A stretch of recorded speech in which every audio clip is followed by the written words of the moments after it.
యాకోబును అందరూ మోసగాడిగా చూశారు, కానీ దేవుడు మాత్రం ఇశ్రాయేలుగా చూశాడు.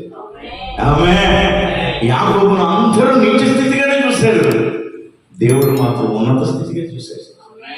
యాకోబును అందరూ తృణీకరంగా చూశారు, దేవుడు మాత్రం ఘనతగా చూశాడు. ప్రియ దేవుని బిడ్డలారా, మెట్టుకు దేవుని సేవకునిగా చెప్పగలను, నమ్మండి, విశ్వసించండి. నీ అడుగులు తీసి నీ కుటుంబంలో పెట్టు.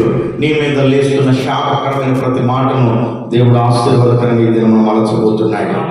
ఆమేన్. లేదు, కాదు, జరగదు, అవ్వదు, ఇక ఇంతే అన్న మాటలన్నింటినీ తృణీకరించి అవుతుంది, జరుగుతుంది, నడుస్తుంది, ఆశీర్వాదం ఉంటుంది, తలెత్తబడుతుంది, ఇవన్నీ కూడా దేవుడు చేస్తాడు. అన్న యాకోబుని కలుసుకోవడానికి వచ్చినప్పుడు అన్నతో చూసి యాకోబు అన్నాడు, అయ్యా, మరి నీకు నాకు మధ్య సమాధాన సంధిగా నేను కొంత కానుకిస్తాను, నువ్వు తీసుకో అని అన్నాడు. అది యాకోబు ఆశీర్వదించబడ్డాడా లేదా?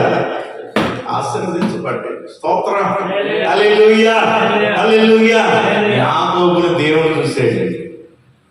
నీకు నాకు సమీపంగా ఉండవలసింది స్నేహితులు కాదు, బంధువులు కాదు, నా అనుకున్నవారు కాదు, వీళ్ళందరికంటే వాల్యుబుల్ నిన్ను నిర్మించిన నిర్మాణకుడు, నీ దేవుడు, నా దేవుడు, మన దేవుడు మనకు సమీపంలో ఉండాలి.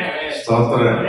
ఆయన మనకు సమీపంలో ఉంటే ఎన్ని ఉత్సరణలు మన మీదకి లేచినా వాటన్నిటిని ప్రక్కకు నెట్టి ఆశీర్వాదంగా మలుస్తాయి. ఏమని చెప్పించనయ్యా బలక, ఏమని చెప్పించను? యాకోబులో వంకరితనం లేనే లేదు.